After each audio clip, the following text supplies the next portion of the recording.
storytelling, a journey shaped by moments of challenge, growth and triumph. This is Tell Your Story here on Maya Multimedia, and I am your host, Nina Ellis. Today, we are honored to have a special guest in our midst, one whose journey is as inspiring and impactful. Marion George, a baker, journalist and event planner. Can you tell us a bit about your journey? Okay, I would say it all started since I was a child in primary school. I've always had the passion, or I've always had the passion for journalism, broadcasting to be specific. Back in time when I was in primary school, I was part of the LMBS society in my school, the news journal as well. Though I was shy at that moment, but it came to mind that it's quite important that I choose my path while trying to enter secondary school. So at that moment, during news journal, I started listening to the radio, listening to news in the morning before getting up or preparing for school, following the BBC, following other radio programs, different radio stations and TV.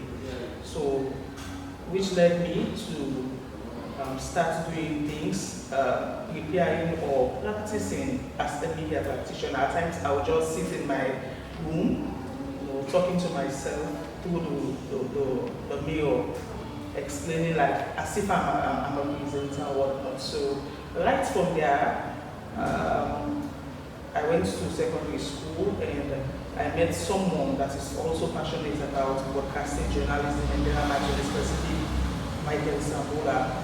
So he became my mentor in junior secondary school, started grooming me until the stage of senior secondary school. Yeah. Right from there, I started working with Talking Home Studio. We are recording dramas, some of those things. So that grew the passion I had for journalism. So fast forward to college days.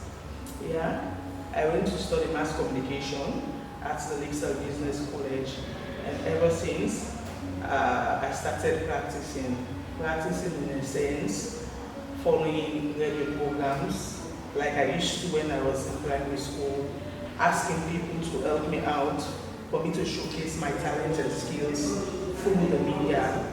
But it was quite tough. It was really tough. I spent like 3 to 4 years searching for the right place to practice journalism and broadcasting, but it was not forthcoming. So I had to stay back, practice a lot until the day I would say a good Samaritan came my way. I was listening to a radio and there was this program, phone-in program. I participated in the phone-in program, and right from there, the presenter told me, "Oh, congratulations, you have won a T-shirt and a polo from our institution. When you have a chance, come and pick it up." I went there. Jokingly, I told the guy, "You're not going to employ me. I'm employing me." So the guy asked me, "Oh, you're passionate about broadcasting?" I said, "Very passionate." "Okay, I will introduce you to my manager." There I got my first professional job in 2015 as a presenter, a reporter, a broadcaster at Country Radio back then. So there my professional journey started as a broadcaster. Led you to pursue baking and event planning? So by the way, my mom is a professional caterer. She was a food vendor, and I learned from her several things whilst coming up. So one of the things I learned is how to make food, how to make pastries and all of those things. So those days that I was at home doing nothing, I and my late younger brother decided that we start baking. Right from there, we started, putting things in place to start baking cakes for Valentine's Day. It was interesting. I would say I am a self-taught baker, although I learned some of the things from my mom. So we started baking Valentine cakes, selling them. Right from there, we started receiving orders from family members, from close family members. So there the baking started. I was doing the business alongside my younger brother until I started my career professionally in 2015 as a broadcaster. So the baking aspect of me stalled for the moment because I wanted to pay more attention to broadcasting aspects of my life, because that was the initial passion. So whilst practicing as a broadcaster, I decided that I need a side job. I cannot only and solely depend on my salary or stipend as a broadcaster then. So I decided to pay more attention to the baking, and later on the decor, events planning came in. And I would say since that time to now, it has been successful by God's grace, though I have not gotten to where I want to be at the moment. But I have a lot of events that I've served as the events planner for. I have baked for a lot of people, birthday cakes, wedding cakes, anniversary, and so on and so forth. So that has been my journey in terms of going into the baking field and events planning as well. One story or event that has stand as a turning point in your career? Wow, in my career professionally as a broadcaster was when I left the institution that I passed. I started working with first Country Radio to work for Sky Radio, and of course a lot of people know Sky Radio, and I was opportune to work for them. I was recommended by a colleague to work with Sky. When I get to Sky, it gave me more visibility. I was working for them and also reporting Parliament for them.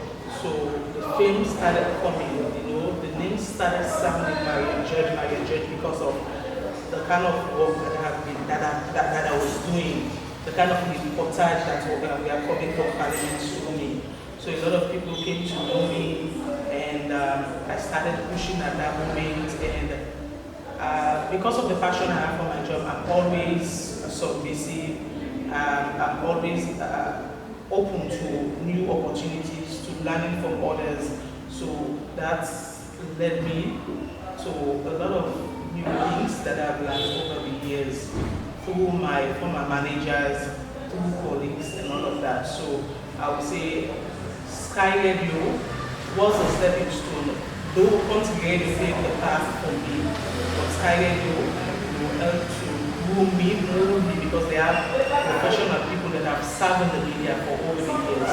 So they were able to groom me, to shape me to the person I am today, before leaving there for affiliate radio and now Epic Radio. Okay.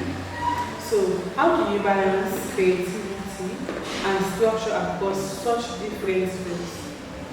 Creativity.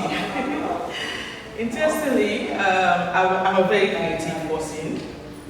I'm a very creative person. I'm not doing my own, but that's the truth. You can ask anybody that I've come in contact with me. They will tell you that I'm very creative.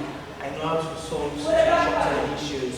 In terms of balancing my professional career or my professional work compared to what I'm doing as a baker and events planner, it's quite simple. Yeah. Most of my contracts normally come in for the weekend, and I don't work on Saturdays and Sundays. So the days that I don't work as a professional broadcaster or professional journalist, I bake. The days I have a contract that might affect my work a little bit, I call in other people. At times I'll go to social media and ask for somebody to help me, like say your assistant.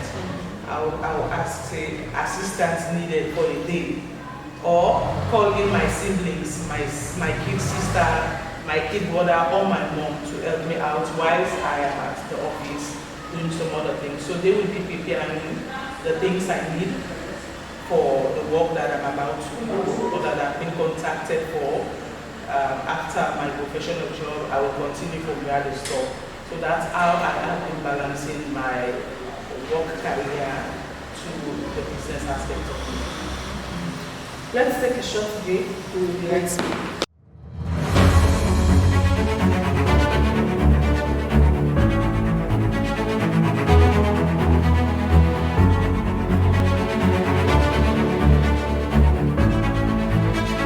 Welcome back. Thanks for joining us. This is Tell Your Story here on Maya's Multimedia. Yeah, thank you. What challenges have you faced along the way, and how did you overcome it? Well, talking of challenges, there are so many challenges. Challenges being a broadcaster and the business aspect of me. There have been so many challenges, but let me start with the one that has to do with my professional work as a journalist. Yeah, you know, one of the challenges is working with people that are. I want to find the right word to use. Working with people that are self-centered, even when you have a lot of ideas that you want to share with them, you will think that you're doing so just because you think that you know it all. So that has been one of the challenges I've been facing as a journalist. And another one has to do with, colleagues at work as well, trying to pull you down or trying to frustrate you not to do what you're supposed to do as a professional just because they feel intimidated. They feel intimidated about your work and all. I have faced physical and verbal attack from a colleague, which was really heartrending. It almost led me to make a decision, or it almost led me to make some kind of decision that I should have regretted by now, like leaving my work as a professional broadcaster or a journalist. You know, it was one of those situations that I thought would never happen to me, especially when I know I was not wrong in that particular issue, or I was not wrong in that particular scenario. What happened because of how the person had been, perceiving me. Yeah, the notion that he really has been perceiving about me. So it's quite huge, or it's very difficult to explain what really happened. But all I can, it's really difficult to explain what really happened. But all I can say is I was verbally attacked. No, though not physically, but nearly physically attacked by a colleague in the newsroom because of something he thinks, because of one thing or the other I cannot explain. So that was one of the challenges. And another challenge is, I would say, balancing work with my business. Though it's fun, but at times it's quite challenging and frustrating, owing to the fact that you have to put things in place in the office, whereas thinking of how you should go about putting things in place for the client as well. But they are challenging, but it's fun to do because I love what I'm doing. I love breaking. I love being a broadcaster. I love event planning. So what can I do? So how do your different roles influence each other? Does baking ever inspire your storytelling, for example? Oh yes. When I'm sad, I bake. When I'm happy, I bake. And in the process of baking, when I make fine cakes, I'm happy.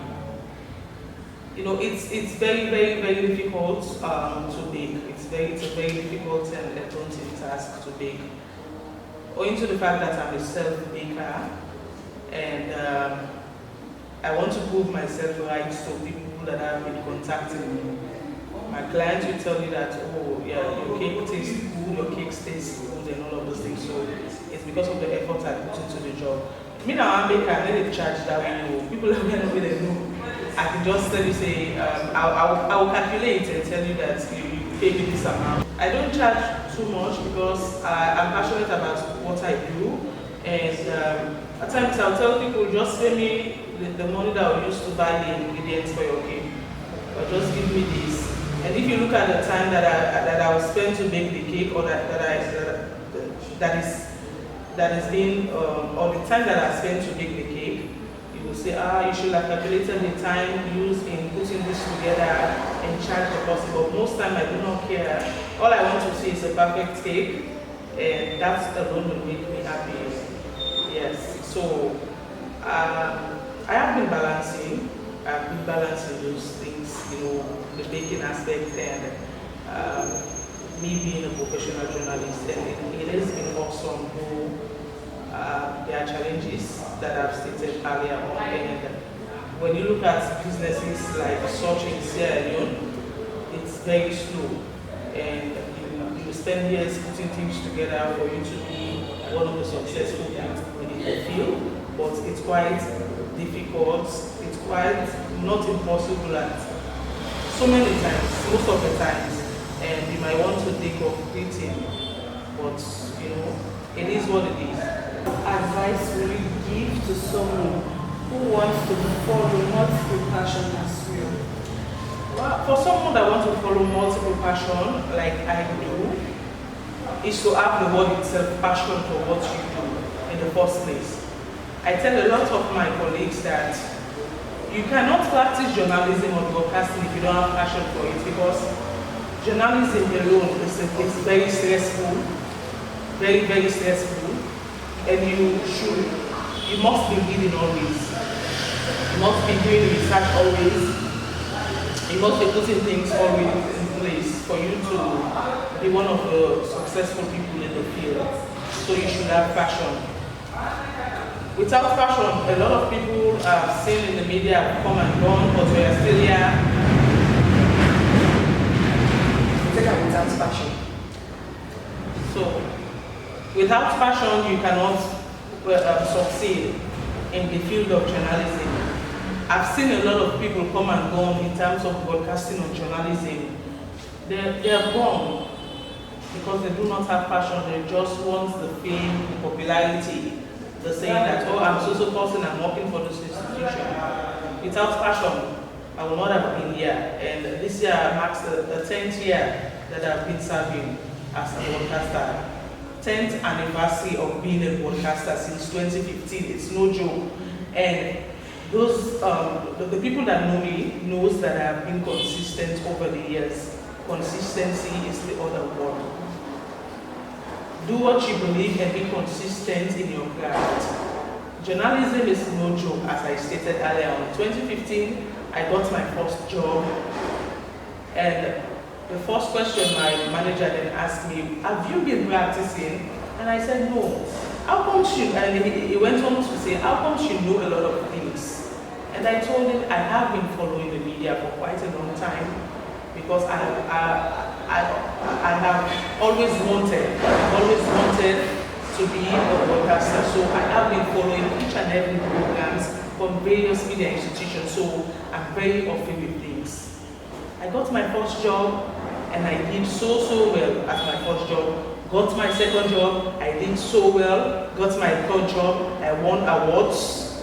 I'm still winning. So it's about passion and consistency. If I was not consistent, I would have been like my other colleagues that have left the media because they do not have the passion or they don't want to be consistent. So consistency in journalism is the key word, and passion is another word that they should look out for. In terms of my business, I would say a lot of people do not know what their skills and talents are.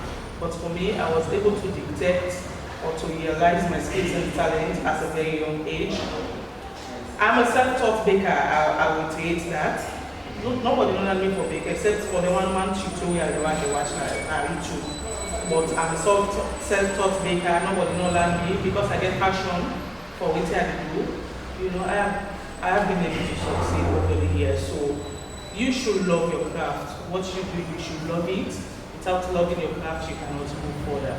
Consistency, passion, those are the keywords. And try to know what is your talent. Try to know what you are capable of doing in terms of your skills. The moment you know, I'm capable of doing makeup. I'm a beautician, I'm capable of doing this. Pay more attention to that thing. You might not succeed the moment you start, but as time goes, you will succeed. Putting in the passion, putting in the consistency, you will succeed at the end of the day. And congratulations, Marion, on your 10th anniversary of being in the field of journalism and also on your awards that you are winning. Thank you so much. Marion, thank you for joining, for sharing your journey with us today. It has been inspiring to hear from you how you have blended your talent in journalism, baking and event planning into such a unique and fulfilling path. Your passion, creativity and honesty really shines through, and I know our audience will take a lot away from your story. Thank you so much, and it's a pleasure talking to Maya's Multimedia, and I believe a lot of young people will be inspired by my story and have the urge to push for what they want, follow their passion, follow their skills and talent. At the end of the day, you will become whosoever you want to be in society. Thank you to our viewers for continuing watching and follow Maya Multimedia. The next episode of Tell Your Story, I am your host, Nadelis.